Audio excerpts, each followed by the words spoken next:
So I went to go see Beautiful Creatures last night. I went to the 10 o'clock show, and I was really excited about this film. The first trailer was freaking awesome. It had Florence and the Machine with it. The shots looked beautiful. The acting looked promising. I was excited, and I came out of it just really... In all honesty, I believe that if I had not read the book, I went to this movie, I would come out so confused and irritated. Their simplifications went against the basic rules that were in the book. What I liked about the movie, before I go into negatives, Ethan was really great. I also liked that Google line. I don't know if that was a callback to Twilight, but that joke was already used in Twilight. It might have been a little shout out to them, because I know Beautiful Creatures, the authors are always talking about how a lot of fans of Twilight like our movie. Then there was that Titanic line. I don't remember if that was in the book or not, but that joke is just old, man. But whatever, it's okay. That's not a big deal.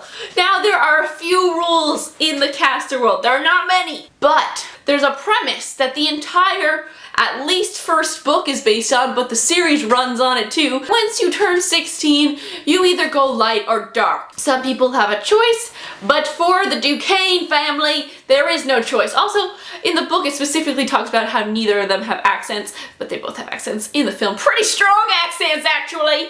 Not a big deal. Back to my point. You go light or dark when you turn 16. This is the premise that the book operates on. Obviously, the movie is simplified, and Macon isn't an incubus. They took out incubi. Okay, that's fine. Macon, though, is a dark caster. Okay, but in the movie, Macon has gone light for Lena. Do you see the problem here? A dark caster has, of his own will, chosen to go light.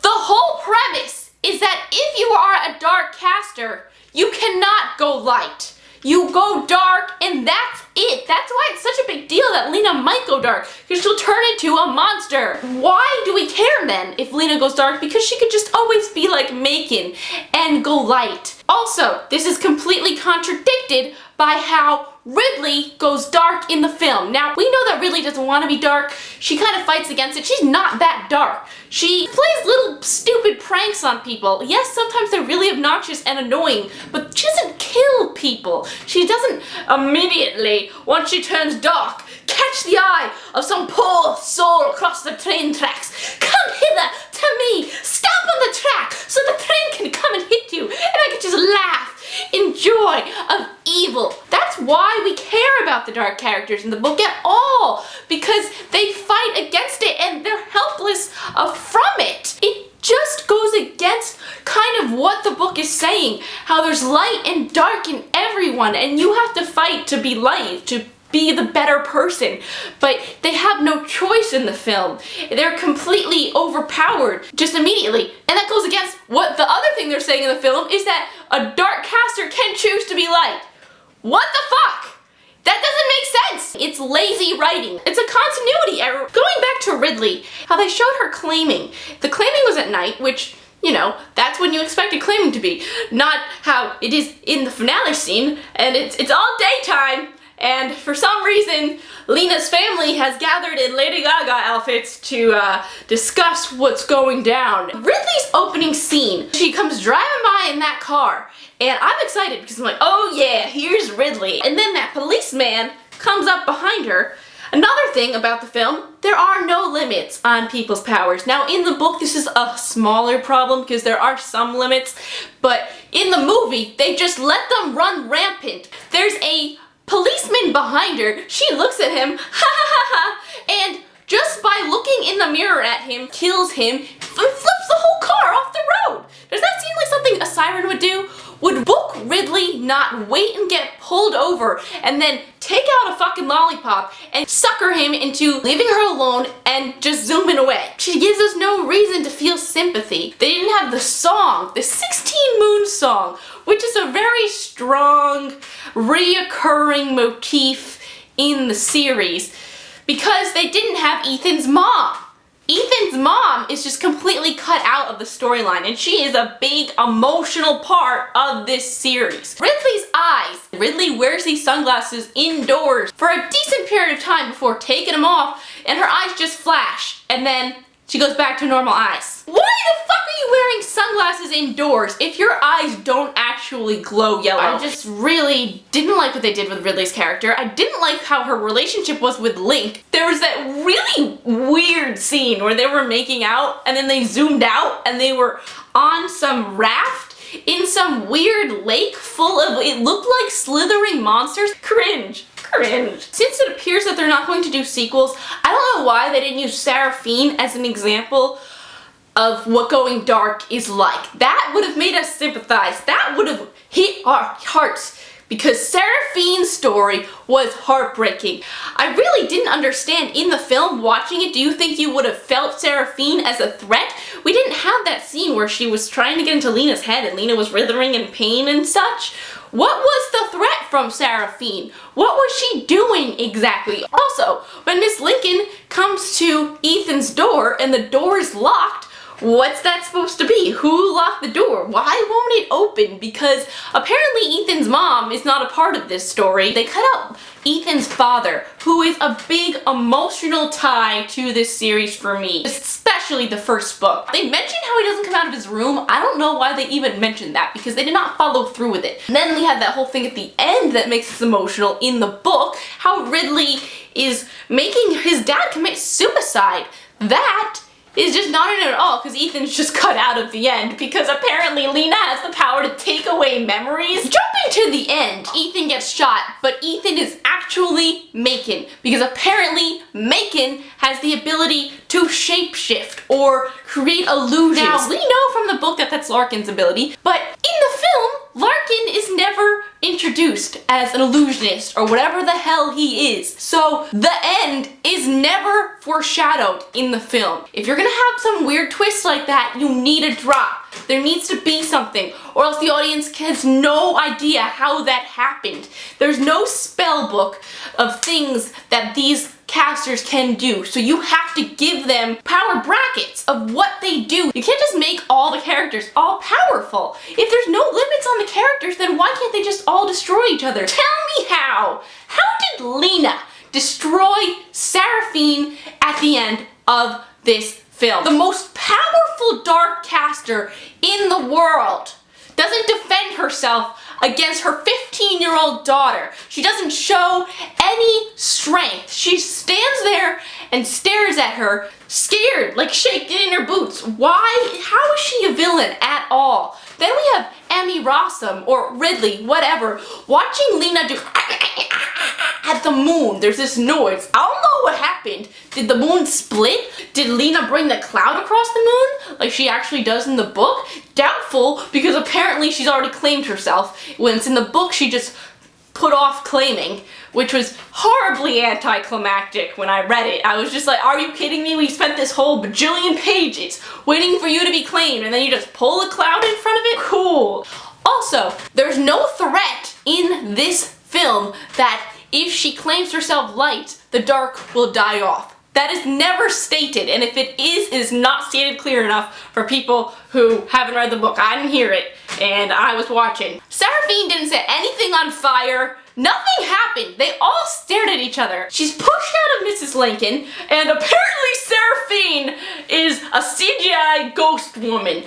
Was it that hard to cast someone as Seraphine? Could you not get a woman to be in the film for 5 minutes and die? But most powerful caster of all time does nothing to defend herself. If that's not bullshit, I don't know what bullshit is. And Lena has the power to destroy her. Bullshit. Lena has the power to take thoughts, take memories from Ethan. That she's that powerful that she could take away his memories, but then she can't give them back to him? He manages to get them back himself for no supernatural reason just because he saw a sign on fire? This makes no sense. If she's so powerful, why wouldn't her spell, or whatever the hell she did, last? And if she was gonna do that, because we didn't know she could take people's memories, we should have seen her looking at some spell that takes memories. Emma is so normal in the films. They couldn't have her making the food in the morning?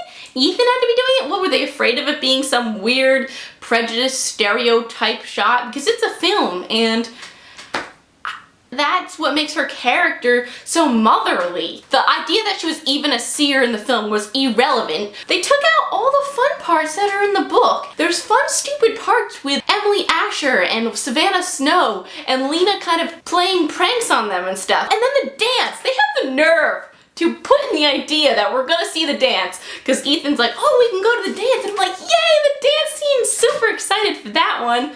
Not. Also, why on earth was it a problem that Lena and Ethan were a couple? Why couldn't they be together as a film viewer only? What the hell was preventing them? Because there's no electricity, there's no impulses that happen when they touch, there's no Ethan's heart stops beating when they make out. It was also missing that Lena was picketed from school. That whole scene, it was in the trailer that people picketing Lena being at school, but it was not in the actual film. So then when we were all of a sudden in court and Megan was there defending Lena, we didn't even realize that she was not going to school. That was unclear. I was confused watching this because of all these broken rules that are from the book. If someone was confused watching the film and they were like, oh, should I read the book? The book's not gonna make that any clearer. And then multiple times in the movie, we hear characters be like, the curse is already started. There's nothing you can do to stop it. Excuse me, are we thinking of the same curse or is there a new one? I actually pondered, is there some other curse that they're using in the film? Because that curse started back in 1864. That curse has started more than 100 years ago, so I don't know why you're trying to pass this off as news. Also, when they go into the library, the Castor Library, which is open 24/7 in the movie, there were just so many holes. And there are always holes in book to movie adaptations, but this many, this early on in the series, you can't do it. And Link is completely lost as a character. I don't even know who he is in the movie. And they tried to be funny in the script, and they were talking about how they always spell the movies wrong in the theater. And it just, it was like, it got a chuckle the first time. It was like Inception or whatever the hell it said, Leonardo DiCaprio. But the second time with Finale Destination, I don't know, I just rolled my eyes. Maybe I was just too irritated with the movie by that time. Just, why were the milk duds in his pocket? They're made of chocolate. They will melt in your pocket. It's just little things.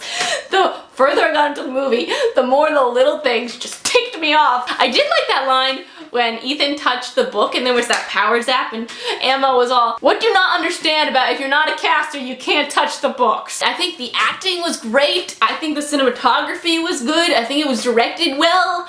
A script is the backbone of a film. If the script isn't strong, then the movie's not gonna be strong, and it's really upsetting that whoever wrote the script just wasn't very detailed about it. They didn't really think about the aspects of the world as much as they had to make this grounded. I mean, what did you think? I mean, definitely Ethan, I think, was a highlight of the film. Let me know what your thoughts were. I mean, I guess my favorite scene in the film, that's a hard one, actually. I don't even know. Maybe the scene where she breaks the windows. Even that wasn't as intense as it was in the trailer, because that was like with music. And then this was just like boop, the end. I do like how Emily Asher was all scratched up, though. In the book, I don't think anyone got hurt at all. I like the scene where Lena was like, go away, and Ethan was like, no. She said, leave, go away, no. Let me know your thoughts, your feels, favorite scenes, what you didn't like, and thanks for hearing me out. I'll see you soon. Bye.